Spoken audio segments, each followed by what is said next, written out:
치어 여보 충거 내 앞으로 나오니 어여쁘다. 신더 너너허 착하버 기수라쿠 너에게 지난 일을 말하지 않겠다.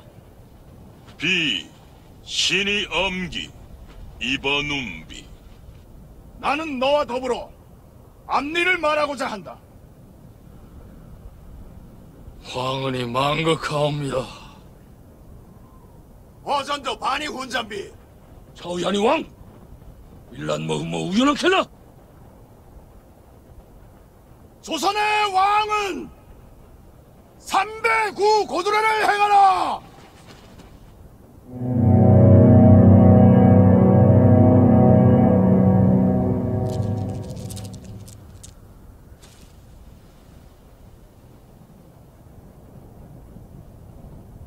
어머!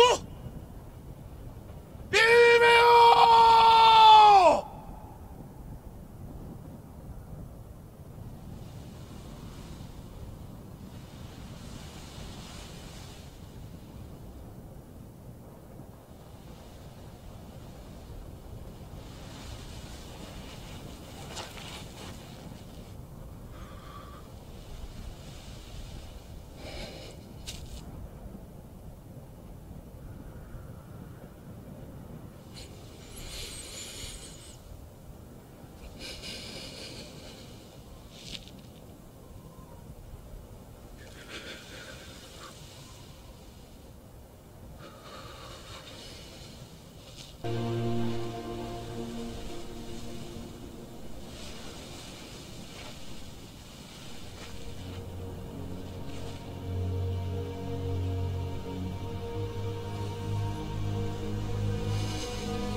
이 학년 여러분 안녕하세요. 오랜만에 문학피 온라인 수업을 함께하게 됐네요. 쌤이 지금 조금 열받는 일이 있었어요. 방금 다 수업을 찍어놨는데 세상에 여기 아이패드에 소리 끔 버튼을 누르고 녹화를 했습니다. 그래서 다시 지금 찍고 있어요. 자, 두 번째 찍는 영상이니까 빠르게 끝내도록 하겠습니다. 오늘도 영상과 함께 시작하는데 우리가 앞서 봤던 장면은 영화 남한산성의 한 부분입니다. 인조가 삼전도에서 청나라의 군신관계를 받아들이고 청태종이 있는 곳으로 3번을 절하고 9번 머리를 바닥에 대는 삼전도의 굴욕을 치르는 장면이죠. 병자호란으로 인해서 강화도가 함락되고 궁중의 대군과 비빈들이 청나라로 잡혀가게 됩니다. 지금도 우리 잠실역에 내려서 석촌호수 가는 길에 보면 삼전도 비가 복원되어 있습니다. 여러분들 석촌호수 놀러 갈 때 한번 삼전도 비도 구경해 보세요.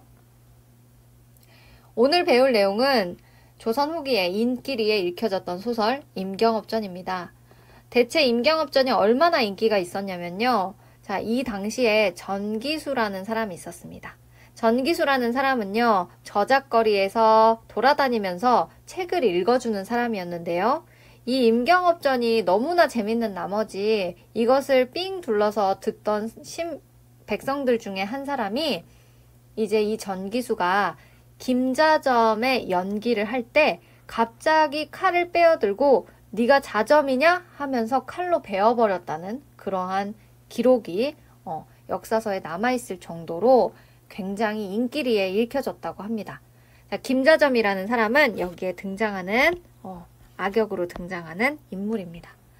임경업은 실존 인물인데요. 실제 역사적인 상황인 병자호란에서도 활약한 사람입니다. 그렇다면 그의 업적을 우리가 또 살펴봐야겠죠. 우리 수업 준비하기 이전에 앞서서 다운로드 받으라고 했던 학습지가 있을 거예요. 자, 이 학습지에 임경업이라는 사람이 이렇게 나옵니다. 자, 아주 용맹하게 생겼죠. 한번 요약된 부분을 읽어볼까요? 조선 중기의 명장, 이괄의 난을 진압하면서 무관으로 두각을 나타냈다. 청북 방어사로 백마산성과 의주성을 수축했으며 조선을 대표하는 명장으로 백성의 신망을 받았고 명과 청군에도 신망이 높았다. 자, 백성의 신망과 명청군에도 명성이 높았다. 별명이 있었다고 해요. 임경업에. 명나라에 망명하여 청나라와 싸우다 생포되었으며 인조의 요청으로 조선으로 압송되어 형틀에서 장살되었다라고 합니다.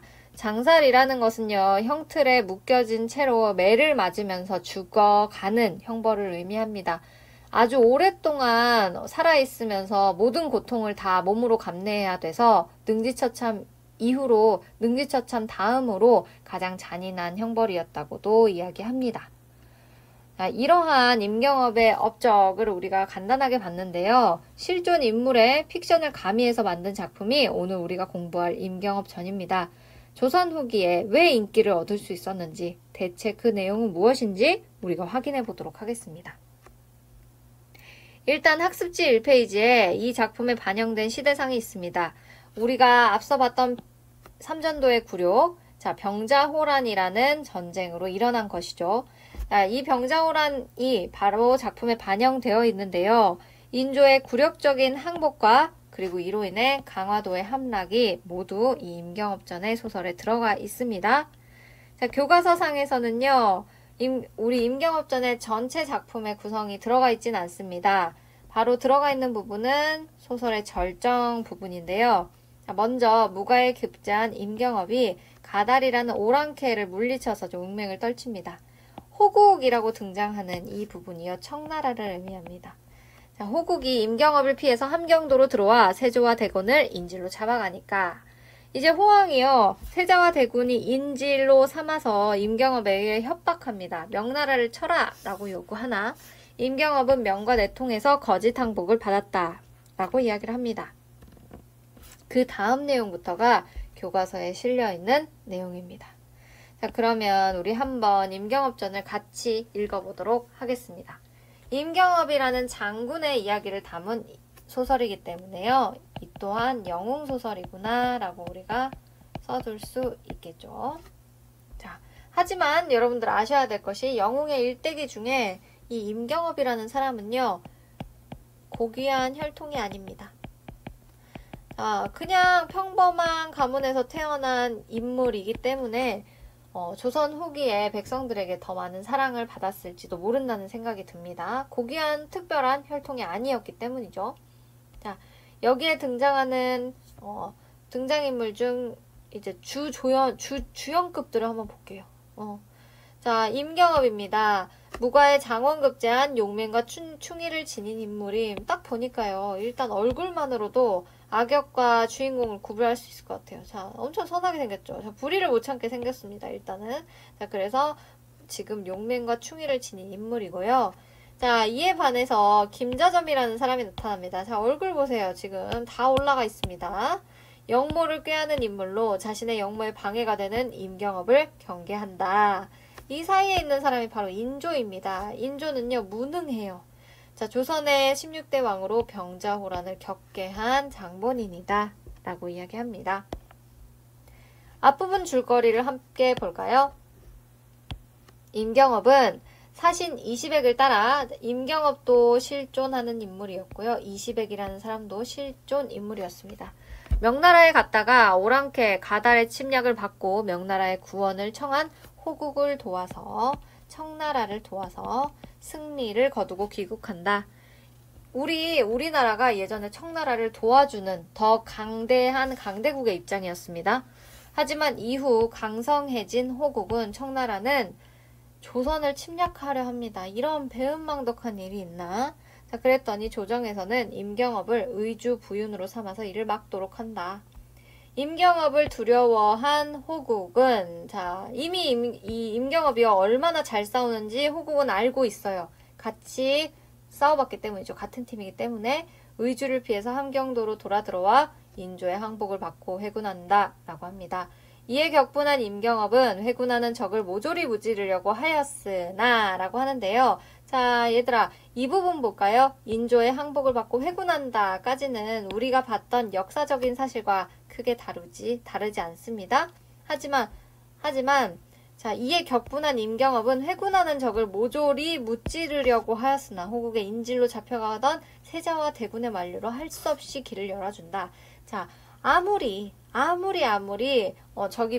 적이 뭔가 적을 봐준다고 해도요. 우리나라에 대군과 세자가 잡혀 들어가는데 내가 진짜 참는다.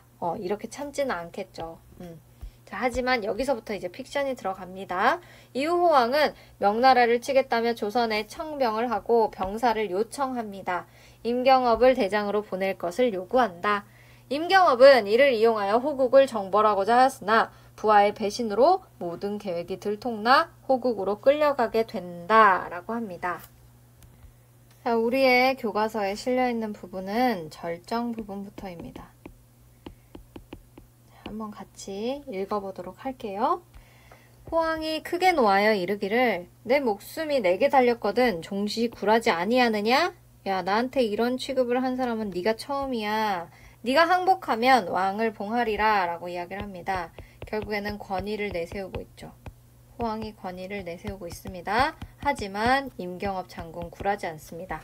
경업이 가로되 병자년에 우리 주상이 종묘사직을 위하여 내게 항복하셨거니와 내 어찌 몸을 위하여 내게 항복하리요 라고 합니다. 자, 어떤 하나의 일국의 왕인임에도 불구하고 너라는 표현을 쓰고 있죠. 지금 임경업의 굳은 절개를 드러냅니다.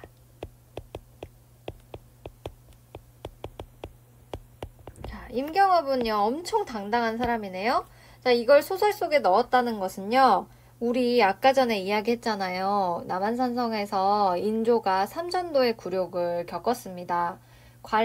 우리나라를 관리하는 임금이나 신하들이 이러한 어떤 굴욕을 겪었다는 것은 쭉 우리가 한번 백성들의 삶을 이어서 생각해 보자면 백성들의 삶은 좀 더 참혹하고 그리고 피폐해졌을 것을 짐작해 볼 수 있습니다. 왜냐하면 청나라와의 군신관계를 받아들인 것이기 때문에 청나라에서 우리나라에 약탈을 해가고 그리고 우리나라 백성들을 굉장히 못살게 굴고 포로로 잡아가거나 아니면은 마치 종 부리듯이 그렇게 함부로 했겠죠. 자, 그래서 백성들은 아마 정신적인 스트레스와 좌절감이 극에 달했을 것입니다.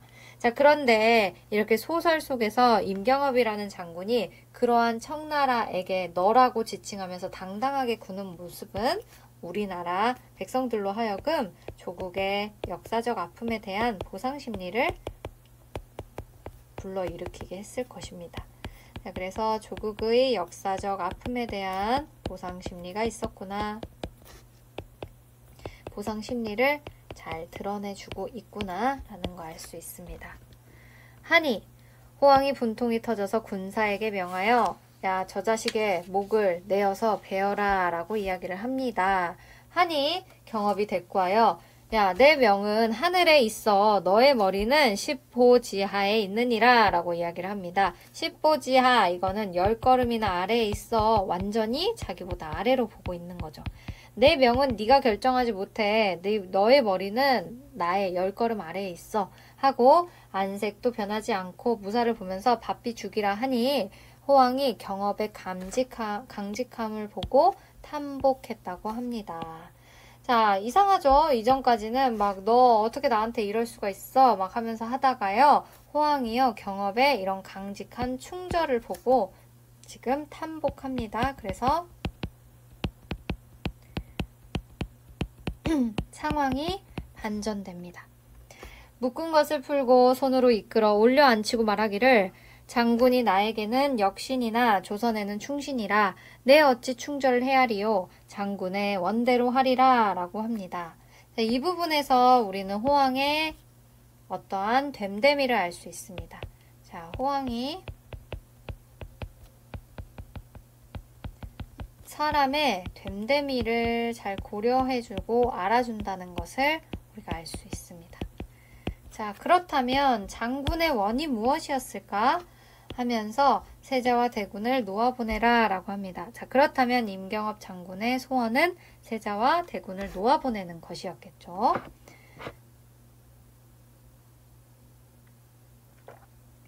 자, 두 번째 똑같은 영상을 촬영하다 보니까 목이 쉬었어요. 여러분들 양해 부탁드립니다. 자, 하더라. 이때 세자와 대군이 별궁에 계시면서 임장군을 주야로 기다리는데 문득 문지키는 간언이 들어와 고하되 임장군이 천작게 정하여 세자와 대군을 놓아보낸다 하거늘 세자와 대군이 기뻐하여 국문 밖으로 나와 기다리다 경업이 와서 울며 절하되 세자와 대군이 경업의 손을 잡고 함께 들어가 호황을 배우니 호황이 이르기를 경등을 임경업이 생사불구하고 구하여 돌아가려 하기로 내 경업의 충정에 감동하여 경등을 보내노니 각각 소원을 말하면 내 정을 표하리라 하거늘. 자, 지금 세자와 대군이 원하는 바가 다릅니다. 세자는 금은을 청하고 얘는 벌써부터 재물을 알고 있습니다. 재물을 청하고 대군은 조선에서 잡혀온 사람들을 청하며 쉬 돌아가기를 원하니 호황이 각각 원대로 하라 하고 대군을 기특히 여기더라 라고 합니다. 아까 전에 호황은요 사람의 됨됨이를 알아주는 사람이죠. 그렇기 때문에 대군을 기특히 여기더라 라고 합니다. 경업이 세자와 대군을 모시고 나와 하직하거늘 세자와 대군이 울며 말하기를 장군의 덕택으로 고국에 돌아가거니와 장군을 두고 가니 마음이 어두운지라 어찌 슬프지 아니하리요. 바라건대 장군도 쉬 돌아오기를 바라노라 하니 경업이 대답하기를 하늘이 도와 세자와 대군이 고국에 돌아가시니 불쑥만행이오나 모시고 가지 못하오니 가슴 아픔을 어찌 측량하오리까 하니 세자가 가로되 장군이 동행하지 못하니 임경업 장군은 여기에 남아있나 봅니다. 결혼남이 비할 데 없는지라 중간에서 기다릴게요. 중간에서 기다릴 것이니 속히 돌아옴을 주선하라 라고 이야기를 합니다. 자, 여기에서 우리가 한 가지 물어보는 것에 대답할 수 있을 것 같아요. 호황이 대군을 기특하게 여긴 이유는 바로 써주면 재물을 탐하지 않고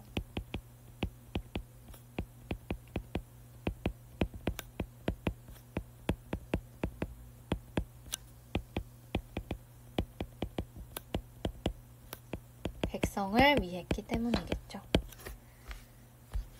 자, 더 읽어보도록 하겠습니다. 하니 경업이 탄식합니다. 아, 바라건대 지체하지 마세요. 바삐 가시면 신도 머지않아 갈 것이니 염려하지 마소서라고 이야기를 합니다. 자, 지금 이 부분에서는요. 자, 지금 임경업이 세자를 안심시키는 장면이 나옵니다. 하건을 이제 세자와 대군이 경업과 이별하고 출발하여 백두산 아래 이르러 조선을 바라보고 눈물을 흘리며 한탄하기를 임장군이 아니었던들 우리를 위하여 만리타국에 만리나 있는 먼 나라에 죽기를 돌보지 아니하고 귀한 자 뉘 있으며 우리를 보내고 장군은 돌아오지 못하니 어찌 슬프지 아니하리요. 명천이 도와 쉬 돌아오게 하소서라고 이야기를 합니다. 명천은요, 밝은 하늘을 의미합니다. 똑똑한 하늘님, 천지신명을 의미하는 거겠죠. 자, 그래서 세자와 대군이 돌아오는 부분은 중략입니다. 자, 이후부터 한번 또 볼게요. 자, 이때 김자점의 위세가 조정에 진동한지라 경업이 돌아온다는 소문이 있거늘 김자점이 헤아리되 경업이 돌아오면 내게 이로움이 없으리라 생각하고 상께 주상하기를, 자, 지금 임금에게 이야기하기를, 김자점은요, 아까 전에 인물 설명에서도 봤듯이 반역을 꾸미는 자입니다. 자, 내게 이로움이 없다라고 생각하는 것은 이렇게 지략에도 밝고 무력도 있는 임경업이라는 사람이 있다면 내가 역모를 일으켜서 왕이 되고자 하는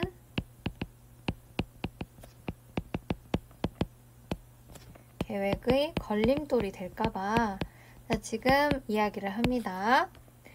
경업은 반신이라 황명을 거역하고 도망하여 남경에 들어가 우리 조선을 치고자 하다가 하늘이 무심하지 아니하사 북경에 잡힌 바 되어, 자, 북경은 청나라의 수도입니다. 청의 수도. 제 개교를 이루지 못함에 할 수 없이 세자와 대군을 청하여 보내고 이제 쫓아나오니 어찌 이런 대역을 그저 두리이까? 라고 이야기를 합니다. 여기에서 김자점이 말하는 임경업이 가지고 있는 개교란 것은 임경업이 왕이 되고자 하는 생각이 있다는 겁니다. 자신의 계략을 마치 임경업의 계략처럼 거짓으로 꾸며가지고 고하고 있죠. 자, 다음 페이지 보겠습니다. 하지만 임금은요, 지금 임경업을 굉장히 신뢰하고 있습니다. 상이 놀라 크게 놀라 말씀하시기를 무슨 연고로 만고에 충신을 해하려 하느냐. 경업이 비록 과인을 해롭게 하여도 아무도 해하지 못하리라 라고 하면서 임금이 신의를 보여줍니다. 하시고 자점을 엄히 꾸짖어 나가라 하시니 자점이 나와서 동료와 의논하기를 경업이 의주에 오거든 역적으로 잡아오너라 하더라. 이때 경업이 데리고 갔던 격군과 호국 사신을 데리고 의주에 이르니, 여러분들 우리가 사신은 알겠어요. 청나라 사신이란 건 알겠는데 격군은요, 우리 옛날에 외국을 왕래하던 사신들이 타고 다니는 배가 있습니다. 그 배를 모는 뱃사공이라고 생각하면 돼요. 자, 이 사람들을 모시고 의주에 이르니 사자가 와서 이르되 장군이 반역한다 하여 역죄로 잡아오라 하신다 라고 이야기를 합니다.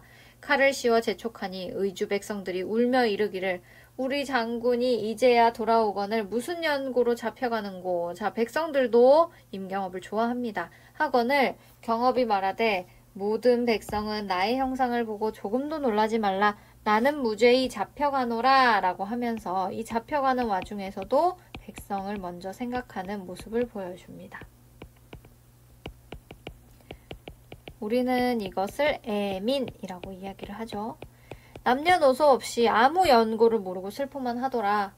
경업이 세발령에 다다라 전의를 생각하고 격군들을 부릅니다. 뱃사공들을 불러서 이야기를 합니다. 너희들이 부모 처자를 이별하고 만리타국에 갔다가 무사히 돌아오매 너희 은혜를 니네가 나랑 같이 가줘서 내가 이렇게 할 수 있게 됐어. 공을 세울 수 있게 됐어. 10,000분의 1이라도 갚을까 하였더니 시운이 불행하여 죽게 되매 다시 보기 어려우니 여등은 돌아가 잘 있거라 라고 이야기를 합니다. 자, 임경업은 대체 부족한 것이 뭘까요? 임경업의 인간적인 면모도 여기 드러납니다.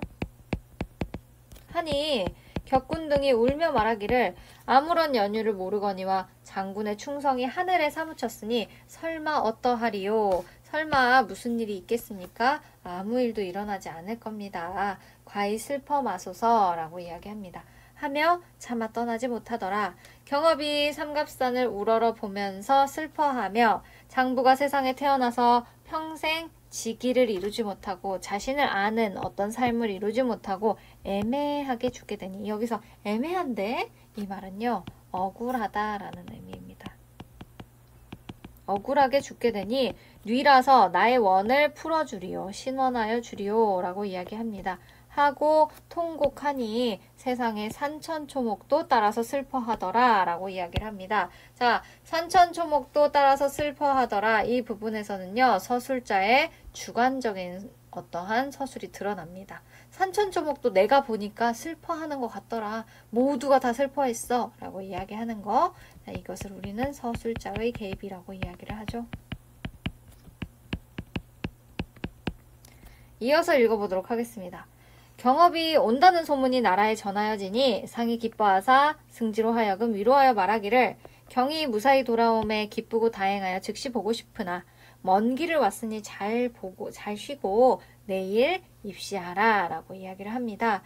그렇더니 벼슬을 가지고 있는 승지가 자 조정의 위세가 아주 위세를 떨치고 있는 김저점이 두려워서 하교를 이 임금의 말을 전하지 못한 겁니다. 경업이 생각하되 나라에 침입하시면 죽어도 한이 없을 것이요. 자, 지금 옥에 갇혀있는 상황입니다.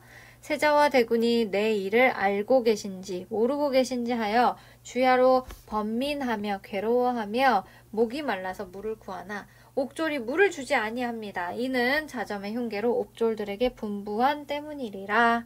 경업이 이러한 형편을 보고 탄식하여 이르기를 옥졸들까지도 나를 미워하니 이는 필시 하늘이 나를 죽게 하심이니 누구를 원망하리요 라고 이야기를 합니다. 김자점 이거 아주 나쁜 사람이네요. 어떻게 물도 안 줄 수가 있어? 이렇게 나쁜 사람이 있을까요? 어쨌든 옥졸들까지도 나를 미워하니까 이건 하늘이 정말 나를 죽으라고 하는 거야 라고 하면서 지금 자신의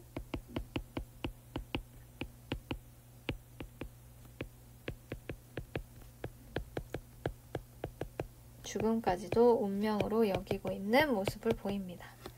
하더니 다음날 임금이 정좌하시고 승전 내시 한 사람을 보내어 경업을 부르시니 그 사람 또한 자점의 동치라 자칫 죽을 줄 알고 주저하니라. 이때 마침 전옥 관원이 경업의 애매함을 억울함을 불쌍히 여겨서 경업에게 일러 가로되 장군을 역적으로 잡아 전옥에 가둔 것은 모두 자점의 모계이니 계략입니다. 그대는 잘 주선해서 누명을 벗게 하시오 라고 하면서 누군가 제보자가 있었습니다. 하니 경업이 그제야 자점의 흉계인 줄 알고 불순통하나요 완전 분노가 폭발했죠. 그래서 바로 몸을 날려서 입걸에서 주상께 베었고 관을 벗고 청죄한다고 합니다. 죄를 내려주세요 하면서 죄를 청하고 있습니다. 자, 여러분들 바로 내가 분노했어요. 바로 내가 있는 감옥문을 확 날려버렸어요. 자, 비범한 영웅의 모습을 보여주고 있죠.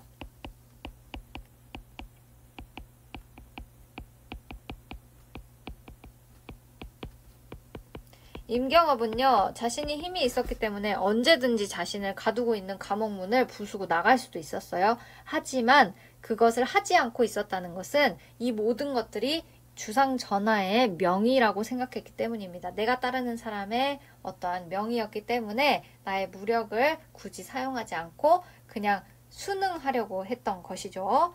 자, 상이 경업을 보시고 반가워 친히 붙들려고 하시와 문득 청죄함을 보고 자 죄를 내려주십시오 전하라고 이야기를 하는 것을 보고 깜짝 놀라시어 가로되 경이 만리타국에 갔다가 이제 돌아오매 반가운 마음을 금하지 못하나 원로의 고생이 많아서 이제 보게 되니 안타까웠거늘 하물며 청죄라니 그게 무슨 말이냐 자세히 말하라 라고 이야기를 합니다. 경업이 돈수하여 사죄하여 말씀 여쭙기를 자 이제 여기서부터 자신이 겪었던 일들을 요약적으로 제시하기 시작합니다. 일단 써놓고 시작할까요?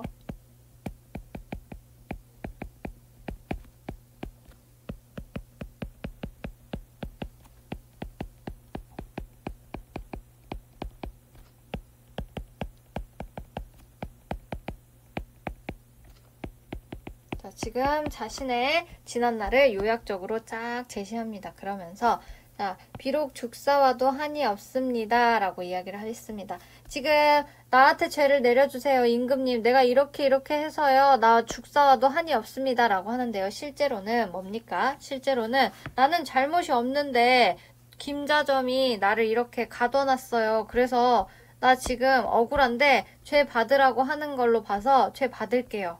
이거 어때요? 이렇게 지금 이르고 있는 거죠. 자, 그래서 의주서부터 잡아 올리라 하고 이 부분을 통해서 임금이 김자점 이놈이 이렇게 생각할 수밖에 없게 만들고 있죠. 자, 그랬더니 상이 들으시고 매우 놀라시어 조정의 신하에게 알아 올리도록 명하니 자점이 할 일 없이 도망치지 못하고 상께 아뢰기를 경업이 반역 죄인이옵심으로 잡아 가두고 아뢰고자 하였나이다 라고 하거늘 경업이 분노했어요. 자, 대척하여 이르기를 뭐라고 하냐면요.